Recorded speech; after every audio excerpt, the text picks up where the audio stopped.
Jed Maley and his 24-year-old wife Sarah of Deerfield, New Hampshire, had been married just a few months when on February 27th, 1995, Jed was forced to face the terrifying reality of till death do us part.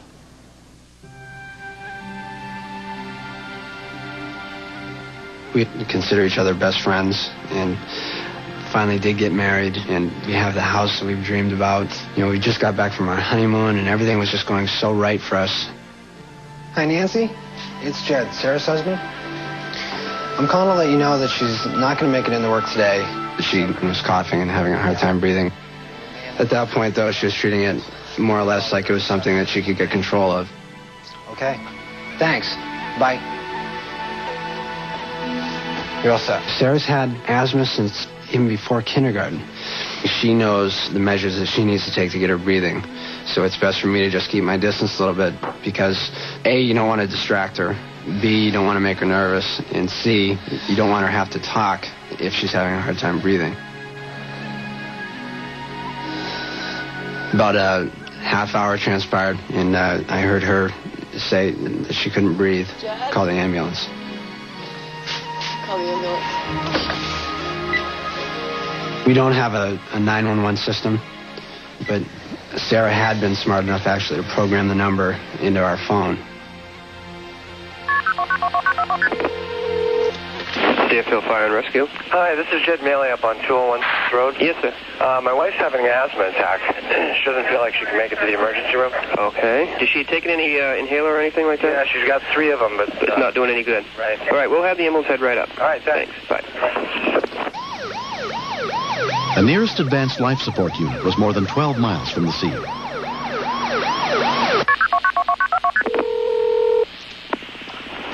Deerfield Fire and Rescue. 201 Road. She's passed out and she's not breathing. Okay. Where is she right now? She's on the floor. She's on the floor. Okay. You want me to give you instructions on what to do? Yeah, please. Okay. Her lips were deep, deep purple. And that's probably the very first moment that I realized that she might die. Should I start blowing into her nose or something? Okay, this is what I want you to do, all right? I want you to help her breathe, okay? What you got to do is first get her on her back. Okay. Okay, put her on her back first. Yep. Okay. Okay. All right. So what you're going to do is you're going to put your palm of your hand on her forehead and tip her head back. Okay. And lift up the chin with the other hand. Okay. Okay. That should keep the tongue out of the back of her throat. Okay. When you give her a breath, okay, you got to pinch your nose. Okay. And you're going to give her a breath, you know, put your lips on hers and just blow into her. And hopefully what you want to do is make sure the chest goes up, not the stomach. Okay. Okay, so try that. All right, hold on. I just kept saying over and over again that, you know, you can't leave me now. You can't do this. She's in respiratory arrest. I'm giving directions over the phone right now. Okay, is any air going in? I can't tell. Okay. What you're going to do, when you tip the head back far enough, yeah. Okay, as you breathe into her, you should see either the chest or the stomach rise. Okay, hold on. Okay, try it again.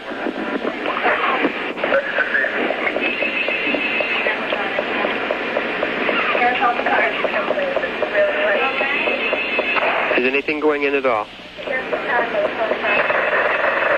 Jed?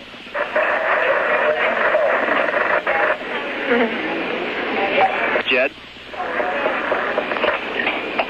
I mean, she's still making the movements like she's breathing. Okay. Maybe she is getting air. Why don't you listen for yourself? Okay, she is gasping for air, but the problem is she's not getting enough. Say what?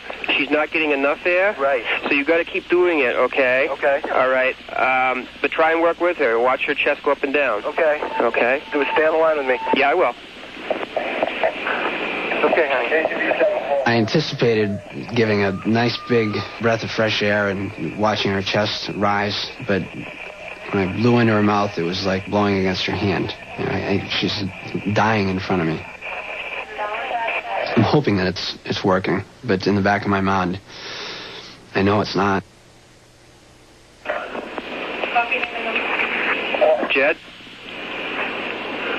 Hello? Hello, Jed? Yeah. Okay, what's going on there now? I hear her wheezing in the background. Yeah, he's got the oxygen on her mouth. Okay, this is a rescue guy there? Yeah, from Deerfield. Okay, the ambulance will be there momentarily, all right? If the rescue's there, then we can hang up the call. He'll take over, okay? All right. Sorry about that. That's okay, Jed. Don't apologize. All right. All right, bye. Moments later, Raymond Ambulance paramedic Pete Malvey arrived. Another paramedic that I work with had recently gone on a very similar call, and his patient ended up expiring. And I have asthma. My wife has asthma. We also are newlyweds, so it became very personal to me. Teeth are really clenched. She was having agonal respirations, which is a condition where it's literally the last gasps of breath before a patient completely stops breathing. No, she's all stuck. All right, ventilator again, Ron. Gonna have to try nasal. We tried to open her mouth, it wouldn't work. We tried to pass the tube nasally, it wouldn't work. Okay. And if we were unable to establish an airway, the patient's possibility of survival was zero. It's not going in either. The last-ditch attempt was to use my hands to displace the jaw, and that would allow me to try and get a laryngoscope in so I could see where the tube needed to be placed. All right, tube. This is terrible to say, but been married 3 months, and we still have very recent memories of our honeymoon. And now the memories that are going through my mind is, am I going to have to plan a funeral? How's it sound? Air extend. Both? Good. Okay, we're in. Good.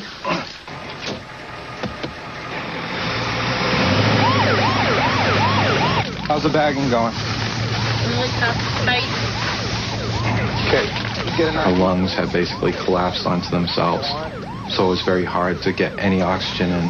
It was like trying to push a bowling ball through a cocktail straw. We knew she needed everything that we could give her. We gave epinephrine through the IV, and usually you see some sort of a minimal change in the patient's status, and there was absolutely none. Okay, watch your hands sharp.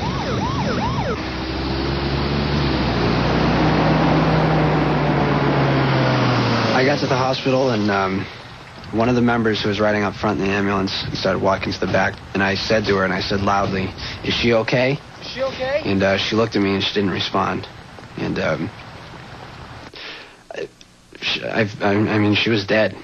I was just about sure at that point. And they opened the doors and she was sitting up. And her eyes were open. She was holding her own oxygen mask, and she looked better than I think she ever has in her entire life. It had gone from the worst day to the best day of my life in a matter of minutes. At Elliott Hospital, 24-year-old Sarah Maley was examined by emergency physician Sandy King. Lana, she's pretty tight. You want to get the intubation stuff ready? She was so shut down that air basically couldn't get into her, but she responded much quicker than we thought she would. Woba, you want to get the, run that into a non-rebreather mask? All the heavy-duty work had been done on the ambulance. They saved her life on the ambulance. Just take some deep breaths. So just get that stuff ready. She sounds like she's loosening up a little bit, so. I'll try to keep her from. Get her to sit. Yeah. Sarah is now under the care of a pulmonary specialist who has taught her how to better monitor her asthma and is treating her with a new medication. Because I've had asthma all my life, I thought for the longest time that I could control it, and they hit me like a ton of bricks. I don't want to say I'm glad it happened, but in a way, you know, it really opened our eyes as far as getting us the help we needed and getting us to take it more seriously. Ooh, turkey burgers for vegetarians, the real red meat for the rest of us. Pete is just a great person. He saved her life, and he made all the difference. I didn't even know how you say thank you to something like that. Just on the West Coast. If he hadn't done what he did, I'd be a mess. There you go. Look at myself. There was a sense of accomplishment that not only had I helped the patient, but I had helped the husband. I began thinking about what if it had been my wife instead of his that day. And I think somewhere along the line, I was working Sarah for Jed. There's no doubt the system is what saved Sarah. There was a speed dial. The husband had the state of mind to be able to listen to the dispatcher's directions. The rescue members arrived fairly quickly with oxygen, and our treatment was extremely aggressive. If any link in that chain had been broken, Sarah wouldn't have made it. everybody made a difference. Everybody touched her, and she touched everybody. We're going to salvage it? Yes! All right. Save your wife, save a bird. It all works out. You got to have her out. I have no fire.